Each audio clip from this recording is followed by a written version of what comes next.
और चलिए शुरुआत करते हैं बुलेटिन की काशीपुर से, जहां पर काशीपुर के पैगा निवासी किसान सुखवंत सिंह की आत्महत्या के मामले में अब महापौर दीपक बाली पीड़ित परिवार से मिलने उनके निवास पर पहुंचे। उन्होंने शोक संतप्त परिजनों को ढांढस बंधाया, साथ ही मुख्यमंत्री पुष्कर सिंह धामी से फोन पर उनकी सीधी बातचीत कराई।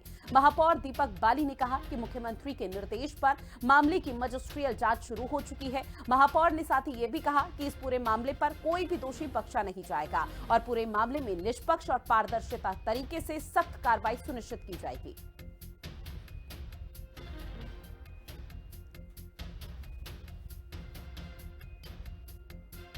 देखिए, मैं कल रात ही 2:30 बजे करीब घर काशीपुर पहुंचा हूं। मैं देश से बाहर गया हुआ था, लेकिन लगातार परिवार के संपर्क में था।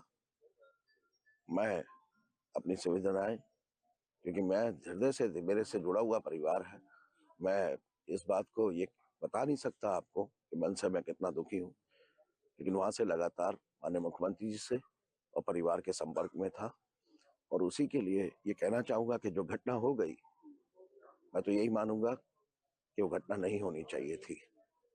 तो ऐसे दुख की घड़ी में, लेकिन उस आत्मा की शांति के लिए भगवान से प्रार्थना करूंगा, और साथ में जो उनके शब्द है कि परिवार को न्याय मिले और इस तरीके का कोई भी गैंग है वो खत्म होने चाहिए, उन शब्दों को ध्यान में रखते हुए परिवार को न्याय मिलेगा। वहीं हरिद्वार में गंगा घाटों पर गैर हिंदू के प्रवेश पर रोक लगाए जाने की मांग के मसले पर अब हिंदी खबर ने कांग्रेस के वरिष्ठ विधायक प्रीतम सिंह से खास बातचीत की। प्रीतम सिंह ने इस दौरान कहा कि बीजेपी ध्रुवीकरण की राजनीति करना चाहती है, जिससे प्रदेश का माहौल खराब कर 2027 के विधानसभा चुनाव में राजनीतिक लाभ लिया जा सके।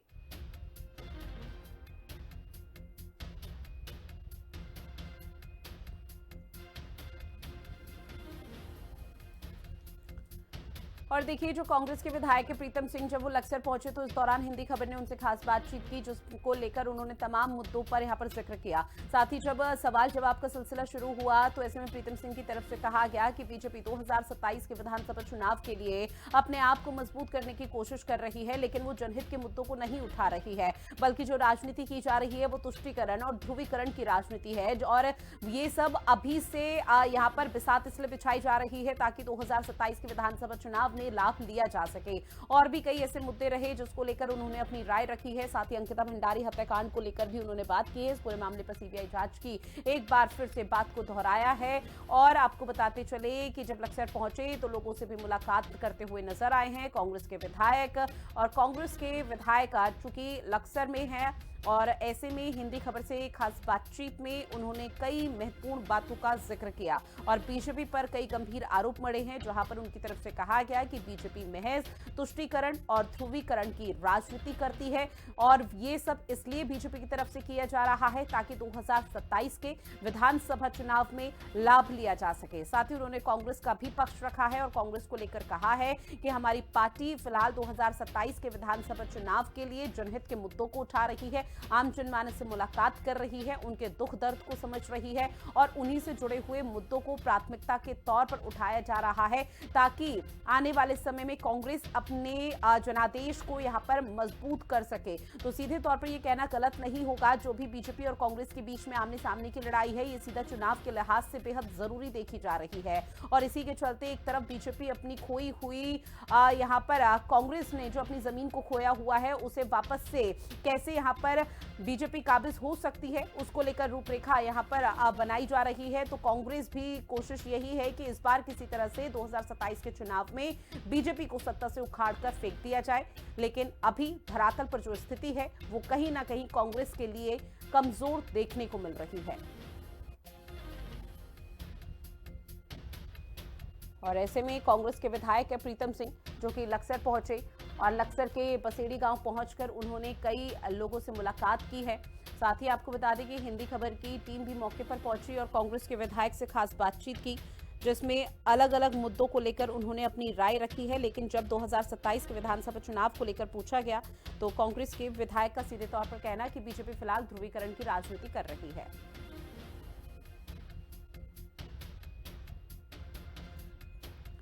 और ऐसे में कांग्रेस के विधायक ने लक्सर में आपको बताते चले कि कई लोगों से मुलाकात भी की है, आम जनमानस से मुलाकात कर उनसे उनका हालचाल जाना है और जो जनहित से जुड़े हुए मुद्दे हैं कि उनके लक्सर क्षेत्र में चूंकि डबल इंजन की सरकार की तरफ से तमाम दावेवादी किए जाते हैं तो उन योजनाओं का किस तरह से लोगों तक लाभ पहुंच पा रहा है और अगर किसी तरह की खामियां हैं तो उसे निश्चित तौर पर कांग्रेस पार्टी की तरफ से मुद्दा भुनाया जाएगा ताकि उन मुद्दों को उठाकर 2027 की जो राहें हैं उसे अपने पार्टी के लिहाज से मजबूत की जा सके, क्योंकि उन्होंने बीजेपी पर एक गंभीर आरोप लगाया और कहा कि फिलहाल तुष्टीकरण की और ध्रुवीकरण की राजनीति इस वक्त बीजेपी कर रही है और ये पहली दफा नहीं है जब किसी कांग्रेस के विधायक ने इस तरह का बयान जारी किया हो, क्योंकि इससे पहले पूर्व मुख्यमंत्री हरीश रावत की तरफ से भी बीजेपी पर कई दफा निशाना साधा गया है और ये कहा गया है कि जो अभी स्थिति बीजेपी की तरफ से की जा रही है वो सही नहीं है।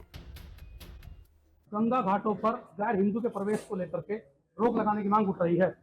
हमारे साथ में पूर्व नेता प्रतिपक्ष एवं कांग्रेस के वरिष्ठ विधायक प्रीतम सिंह जी हैं, बात कर लेते हैं। सर, इस पूरी मांग पर कांग्रेस का स्टैंड क्या है, क्या सोचते हैं सर आप? देखिए, मैं कहना चाहता हूं कि लगभग 9 वर्ष बाद सरकार को इस दिशा में कुछ याद आया है, तो ये मकसद ये नहीं है कि प्रवेश वर्जित हो या ना हो, मकसद है कि प्रदेश का सांप्रदायिक सौहार्द बिगड़े और 2027 के विधानसभा चुनाव में सत्ता में बैठे हुए लोगों को लाभ मिले। गंगा के परिप्रेक्ष्य में मैं कहना चाहता हूँ, गंगा हमारी जीवन दायिनी है और 26,500 करोड़ रुपया जो है गंगा की स्वच्छता के लिए दिया गया। अवैध कब्जे को हटाने की जिम्मेदारी किसकी है? क्या सरकार को आज याद आया कि अवैध कब्जे हो रहे? तो इसको हटाने की जिम्मेदारी तो सरकार की, हटाए ना अवैध कब्जा। बाहर से अगर कोई आ रहा है, अब बांग्लादेशी को ढूंढ रहे हैं आप, अरे भाई ये नाकामी तो केंद्र सरकार की है। कैसे सीमा पार करके जो है विदेशी नागरिक यहाँ पर आए हैं। तो ये हालात जो है ये सीधा सीधा ये बयां कर रहे हैं कि भाजपा को 2027 में चुनावी हार स्पष्ट दिखाई दे रही है। प्रीतम सिंह साफ तौर पर कह रहे हैं कि गंगा घाटों पर गैर हिंदू के प्रवेश का मसला हो या लैंड जिहाद हो या फिर दूसरी, यानी वो साफ तौर पर ये भी कह रहे हैं कि ये केवल और केवल भाजपा द्वारा 2027 के चुनाव में माहौल खराब करने जैसी स्थिति पैदा कर रहे हैं, ध्रुवीकरण की राजनीति भाजपा कर रही है। वो कह रहे हैं कि कांग्रेस इन तमाम मुद्दों को लेकर के जनता के बीच में है और 2027 में इसका रिजल्ट भी जरूर आएगा। यानी वो कह रहे हैं कि भाजपा के क्रियाकलापों से आमजन पूरी तरह से वाकिफ हो चुका है। अब आने वाला समय कांग्रेस का देखने वाली बात है कि 2027 में किस तरह का रिजल्ट आता है और कांग्रेस इस मुद्दे को लेकर के जनता के बीच में जाती, उसके क्या परिणाम निकलते। जसवीर सिंह दी खबर अक्सर। वहीं कांग्रेस विधायक प्रीतम सिंह लक्सर के बसेड़ी गांव पहुंचे, जहां पर कांग्रेस कार्यकर्ताओं ने उनका गर्मजोशी के साथ स्वागत किया। इस खास मौके पर प्रीतम सिंह ने पत्रकारों से बातचीत करते हुए कहा कि प्रदेश की बीजेपी सरकार ने देवभूमि के हालात को पूरी तरह से खराब कर दिया है। उन्होंने कहा कि अंकिता भंडारी प्रकरण में कांग्रेस शुरू से ही सीबीआई जांच की मांग करती आ रही है, लेकिन सरकार 3 साल बाद तब जागी जब पूरे प्रदेश में इस मसले को लेकर एक जन आंदोलन खड़ा हुआ। साथ ही उन्होंने कहा कि बीजेपी सरकार में अफसर बेलगाम हो चुके हैं। ताजा मामला काशीपुर का है, जहां पुलिस अफसरों की मनमानी के चलते एक किसान को आत्महत्या करनी पड़ी। देखिए, प्रदेश में भारतीय जनता पार्टी की सरकार 2017 से विद्यमान है और इन 9 वर्षों में सत्ता में बैठे हुए लोगों ने प्रदेश के अंदर जो अव्यवस्था फैलाने का काम किया है, मैं समझता हूं कि आप उससे भली भांति भिज्ञ हैं। प्रदेश के अंदर कानून व्यवस्था का जब मैं जिक्र करता हूं, कानून व्यवस्था पूरी तरीके से ध्वस्त है।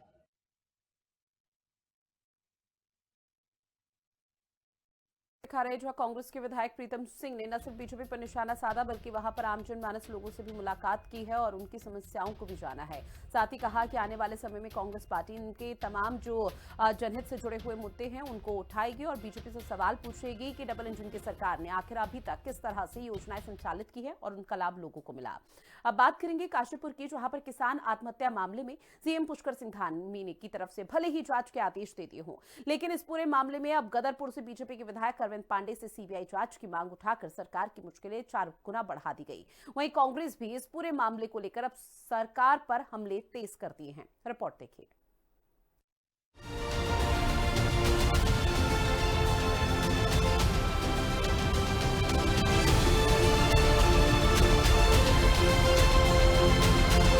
किसान सुसाइड मामले की हो सीबीआई जांच, अरविंद पांडे की मांग, सरकार की फांस।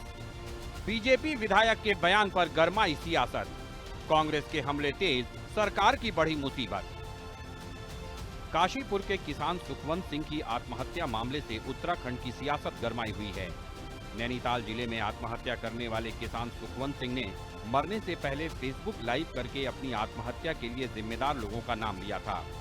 किसान सुखवंत सिंह ने बताया था कि कैसे उनके साथ जमीन के नाम पर फर्जीवाड़ा करके 4 करोड़ रुपए की धोखाधड़ी की गई और जब उन्होंने इस मामले की शिकायत पुलिस से की तो उन्हें झूठा करार देकर उनका उत्पीड़न किया गया।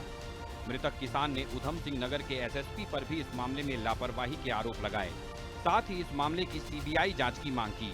वीडियो बेहद मार्मिक है, जिसमें मृतक ने मरने के बाद अपने शरीर के अंगों को बेचकर उससे मिले पैसे को उन पुलिसकर्मियों को देने की इच्छा जताई है जिन्होंने उन्हें झूठा करार दिया है। हम मर चुके हैं, हम अपनी यह जांच सिर्फ सीबीआई से करवाना चाहते हैं। हमारी यह जांच बनने के बाद सिर्फ सीबीआई द्वारा की जाए, क्योंकि पुलिस के बड़े बड़े अधिकारी सब इसमें मिले हुए हैं और सब बहुत मोटी कमाई करते हैं और किसी भी पीड़ित को कोई इंसाफ नहीं दिया जाता है। हम तो मर चुके हैं, हमारे मरने के बाद हमारी एक इच्छा तो पूरी कर दी जाए, इसलिए हम ये चाहते हैं कि हमारे शरीर में जो हमारे तीनों के, हमारे बेटे का, मेरी पत्नी का जो शरीर है, वो शरीर के सारे पार्ट्स बेचकर उससे जो भी पैसे मिले वो सारा पैसा वरिष्ठ पुलिस अधीक्षक एसएसपी मणिकांत मिश्रा, एसओ कुंदन सिंह उतेला, प्रकाश बिष्ट, थाना ITI और पैगा चौकी के सारे कर्मचारी अधिकारियों को बांट दिया जाए, ताकि इनके बीवी बच्चे उस पैसे से ऐश कर सकें, मौज ले सकें, लूट सकें, क्योंकि इनको तनख्वाह तो मिलती नहीं है, इन्हें ऊपर से पैसा चाहिए होता है। और हम लोग झूठ बोल रहे हैं, ये कह रहे हैं कि तुम लोग झूठ बोल रहे हो, हम लोग झूठ बोल रहे हैं और हमने जहाँ से पैसे लिए, जब को दिया वो सब हमें दिखा रहे हैं हम झूठे हैं और वो आरोपियों को बचा रहे हैं। इस मामले पर सीएम पुष्कर सिंह धामी ने सख्त रुख अपनाते हुए कुमाऊं कमिश्नर को जांच के आदेश दिए हैं। साथ ही वीडियो में मृतक किसान ने उनके साथ धोखाधड़ी करने वाले जिन लोगों के नाम लिए हैं उन पर मुकदमा दर्ज किया गया है। वहीं इस मामले में आरोपों से घिरे एसएसपी उधम सिंह नगर ने ITI थाने के SO को निलंबित कर दिया है।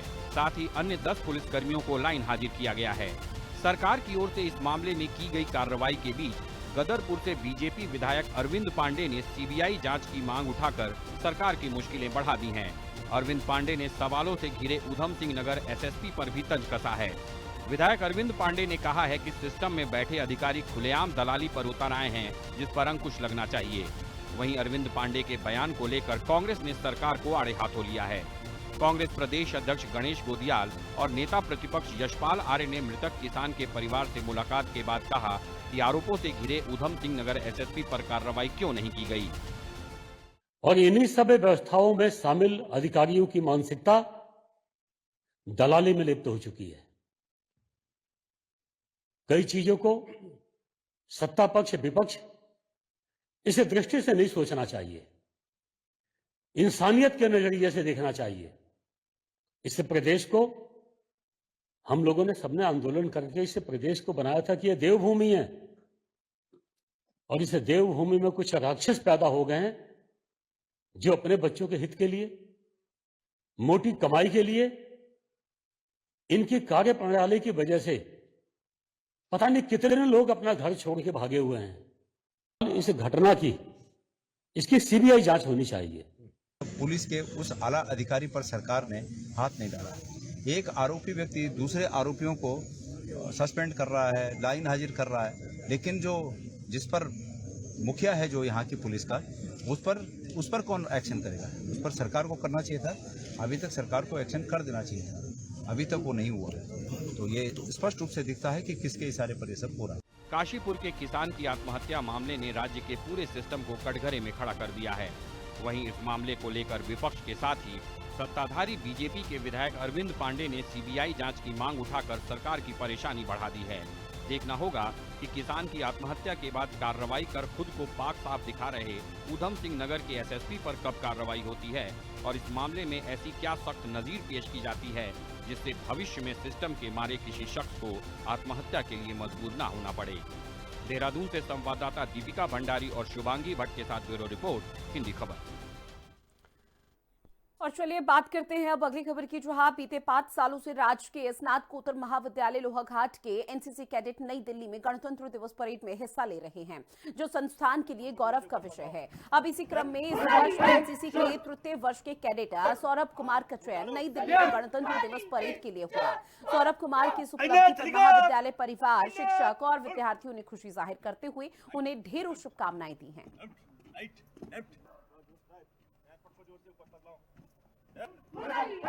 स्वामी विवेकानंद राजकीय स्नातकोत्तर महाविद्यालय के एनसीसी कैडेट सौरभ कुमार का चयन गणतंत्र दिवस परेड के लिए हुआ है। यह बड़े सौभाग्य की बात है कि इस महाविद्यालय से पिछले 5 वर्षों में लगातार एनसीसी कैडेट्स का प्रभुत्व रहा है और इस वर्ष भी कैडेट सौरभ कुमार, जो कि ग्राम खरककारकी के निवासी हैं और महाविद्यालय में एनसीसी के तृतीय वर्ष के छात्र हैं, उन्होंने यह सफलता अर्जित की है। इस सफलता पर पूरे महाविद्यालय परिवार और समस्त लोहाघाट क्षेत्र में खुशी का लहर है। हम कैडेट के ऐसे ही उज्जवल भविष्य की कामना करते हैं। वहीं चमोली जिले के नंदा देवी राष्ट्रीय पार्क की फूलों की घाटी रेंज की लगी वनाग्नि को बुझाने को लेकर जिला प्रशासन की ओर से कवायद अब तेज की जा रही है, जिसके लिए जिला अधिकारी गौरव कुमार के अनुरोध पर शासन की ओर से प्रभावित क्षेत्र की हेलीकॉप्टर से रेकी की गई है। साथ ही जिला अधिकारी ने बताया कि जरूरत पड़ने पर अग्निशमन के लिए हेलीकॉप्टर से प्रभावित क्षेत्र में पानी डालने की योजना भी बनाई गई। देखिए, अभी जो प्राप्त वस्तु स्थिति है उसके अनुसार फूलों की घाटी के सामने वाले पर्वत क्षेत्र में वनाग्नि की घटना है और सैटेलाइट इमेज से प्राप्त सूचना के अनुसार लगभग 10 से 15 हेक्टेयर क्षेत्र है जो प्रभावित है। अभी इसकी रेकी हेलीकॉप्टर के द्वारा की जा रही है और आवश्यकता पड़ने पर अग्निशमन के लिए हेलीकॉप्टर की मदद से इसमें कार्रवाई की जा रही है। वहीं मुख्यमंत्री पुष्कर सिंह धामी ने अपने विधानसभा चंपावत के माता रणकोची मंदिर में पूजा अर्चना कर राज्य के सुख समृद्धि की कामना की है। मुख्यमंत्री पुष्कर सिंह धामी ने मंदिर परिसर में क्षेत्रीय जनता से सीधा संवाद किया है। मुख्यमंत्री ने माता रणकोची मंदिर परिसर से चंपावत जिले की लगभग 170 करोड़ लागत की 20 विकास परियोजनाओं का लोकार्पण और शिलान्यास किया। कार्यक्रम के दौरान सीएम ने विभिन्न विभागों के लाभार्थियों को प्रमाण पत्र और सहायता सामग्री वितरित की है। साथ ही यूसीसी के अंतर्गत प्रमाण पत्र लाभार्थियों को दिए गए। मुख्यमंत्री ने चंपावत के विकास के लिए 7 महत्वपूर्ण घोषणाएं भी की। उनका सभी का सौंदर्यीकरण किया जाएगा। वर्ष 2026 के पूर्णांगिरी मेले के हिस्सा किया जाएगा। जिला चिकित्सालय चंपावत के निर्माणाधीन क्रिटिकल विभिन्न कार्यों का यहाँ पर शिलान्यास हुआ है। माँ बाराही देवी मंदिर, बालेश्वर मंदिर, पाताल रुद्रेश्वर मंदिर, माँ पूर्णागिरी मंदिर, ये सभी इन क्षेत्रों का धार्मिक एवं सांस्कृतिक पर्यटन को, इनके विकास को करने के बाद एक नई गति प्रदान हो रही है। इसके अलावा घटोत्कच, हिडम्बा मंदिर, खेती खान स्थित सूर्य मंदिर, सप्तेश्वर महादेव, लधौनधुरा सिद्ध नरसिंह मंदिर, भिंगराड़ा, मल्लाडेश्वर, कांतेश्वर, मानेश्वर, भागेश्वर, ताड़केश्वर, डिप्टेश्वर, झालीमाली जैसे क्षेत्रों के कई पौराणिक मंदिरों में विभिन्न सुविधाओं को विकसित किया जा रहा है। हम मां पूर्णागिरी के मंदिर जाने वाले रास्ते को, उसके रोपवे को और इसके साथ ही हमारे दिलीप दा पीछे बैठे हैं, लगातार जब भी आते हैं मुझे बाबा के स्थान पर बुलाते हैं, बाबा गोरखनाथ जी के स्थान। हमारे बाबा जी बैठे हैं, ये भी आते हैं हर 6 महीने में, 2 महीने में, 3 महीने में। शायद मुझे लगता है गोरखनाथ जी इनको मेरे पास भेज देते हैं, वहां से इनको होता है कि जाओ यहाँ से शक्ति देकर आओ। अभी आए थे, जब आते हैं तब कहते हैं आओ। लेकिन मैं मानता हूं कि ऐसे स्थानों पर आना किसी के भी अपने हाथ में नहीं होता है। अगली खबर, जहां जॉर्ज एवरेस्ट एस्टेट को जाने वाली सार्वजनिक सड़क को लेकर एक बार फिर से विवाद गहरा हो चुका है। दरअसल स्थानीय निवासियों ने राजस्व aerosports and adventure private limited के जनरल मैनेजर पर उत्तराखंड हाईकोर्ट के आदेश की अवहेलना का गंभीर आरोप लगा दिया। साथ ही अवैध टोल वसूली, धमकी और उत्पीड़न के कई गंभीर आरोप मढ़े हैं। जहां स्थानीय लोगों ने इस संबंध में कोतवाली मसूरी में लिखित शिकायत दी है और एफआईआर दर्ज कराने की मांग की है। उन्होंने ये कहा कि इसमें दिया है कि रास्ते में अभय नोटियाल है जी। सर, ऐसा हो रहा है कि कोर्ट के आदेश के बाद भी जो कंपनी वाले वो बात मान नहीं रहे हैं। टूरिस्ट का और जो लोकल लोग हैं सबका हरेसमेंट हो रहा है। जो दिल्ली से, बॉम्बे से जो गेस्ट आ रहे हैं उनको वहाँ 1-1 घंटा, 2-2 घंटा बैठना पड़ रहा है। उनका जो स्वागत हो रहा है वो गार्ड से हो रहा है। 8-8, 9-9 गार्ड उनकी चारों तरफ घूम रहे हैं और उसके बाद वो वापस जा रहे हैं। कि ये इस तरीके से कैसे हो सकता है। 148 एकड़ जो 142 जो एकड़ जो जमीन है वो आपने कौड़ियों के दामों पर 1 करोड़ रुपए मात्र सालाना आप लोग जो है उसको लीज पर देने का काम कर रहे हैं। आप मुझे पहले तो ये बताइए, मैं पूछना चाहूंगी सरकार से, आज 5 कमरे का होटल या 10 कमरे का होटल भी आपको 1 करोड़ की लीज पर नहीं मिल सकता है। उसके बाद आपने 142 एकड़ की प्रॉपर्टी इतनी बड़ी आपने 1 करोड़ रुपए साल पर क्या दान कर दी है? माननीय उच्च न्यायालय ने 6 जनवरी को एक आदेश निर्गत किया है। उसके परिप्रेक्ष्य में आप लोग आए हुए थे और कह रहे थे कि वो रास्ते में टोल ले रहे हैं जॉर्ज एवरेस्ट में जो कंपनी है। तो अभी आदेश को देख रहे हैं। बाकी एसडीएम साहब से भी बातचीत हुई है इस संबंध में। जो भी आदेश हुआ होगा उसका अनुपालन करवाएंगे। उत्तराखंड राज्य आपदा प्रबंधन प्राधिकरण ने साल 2025 के दौरान राज्य में घटित विभिन्न आपदाओं से हुए नुकसान के आकलन के बाद तैयार post disaster need assessment report NDMA को भेज दी है। अब इस रिपोर्ट में आपदाओं के कारण हुए नुकसान के साथ ही पुनर्वास और पुनर्निर्माण आवश्यकताओं का विस्तृत और क्षेत्रवार तरीके से आकलन प्रस्तुत किया गया। साथ ही रिपोर्ट के मुताबिक राज्य में कुल 15,103 करोड़ 52 लाख का समग्र आर्थिक प्रभाव भी आंका गया।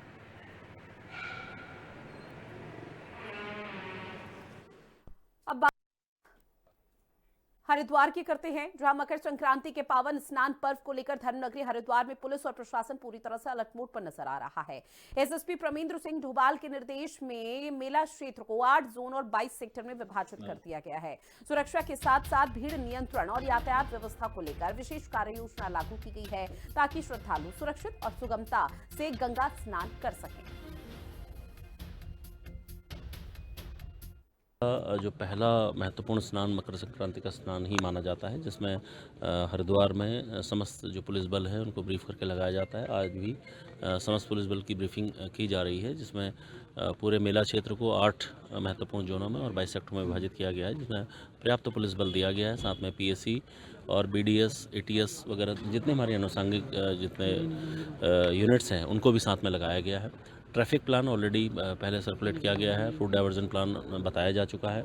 सभी जो हमारी पार्किंग हैं उनको निर्धारित किया गया है। तो मैं आशा करता हूँ पर्याप्त पुलिस बल के साथ हम एक सुदृढ़ तरीके से और बहुत सुगम तरीके से स्नान को करा पाएंगे। इस वर्ष का जो है सबसे पहला स्नान है और जैसा हम उम्मीद कर रहे हैं कि काफ़ी भारी संख्या में श्रद्धालु आएंगे। पूर्व के सालों का भी हमने एनालिसिस किया है कि कितने श्रद्धालु आए थे और आने वाले जो हमारा जो कल ये स्नान है इसके लिए वृहद स्तर पर तैयारियां की जा रही हैं। आज इसकी ब्रीफिंग भी है। टोटल हमने 28 सेक्टर्स बनाए जिसमें सभी जगह सेक्टर ऑफिसर्स लगाए और साथ ही 7 जोन्स बनाए जहाँ जोनल ऑफिसर्स हैं। आज जगह जगह हमने निरीक्षण भी किया है। कई जगह अतिक्रमण आदि की समस्या थी, घाटों पर से अतिक्रमण हटाया जा रहा है। साथ ही जो हमारे इंपॉर्टेंट मार्ग हैं, पार्किंग स्थल हैं, उन सबको भी अतिक्रमण मुक्त कराया जा रहा है।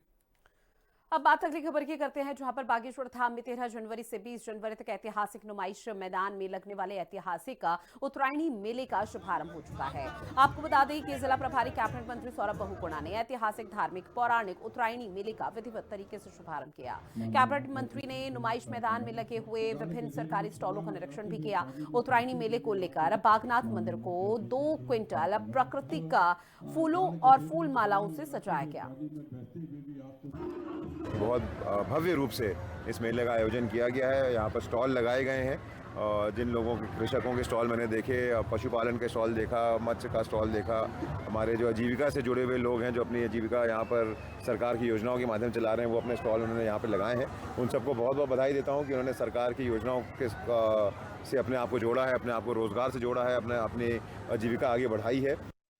और इसी मकर संक्रांति के अवसर भी अनेक राज्यों में अलग अलग प्रकार से इस मकर संक्रांति के पर्व को मनाया जाता है।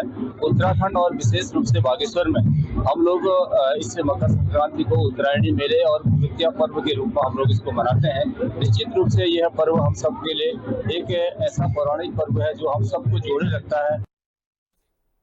और चलिए उत्तराखंड के इस खास बुलेटिन में इतना ही। देश और दुनिया की बड़ी खबरों के लिए आप बने रहिएगा हिंदी खबर के साथ। नमस्कार।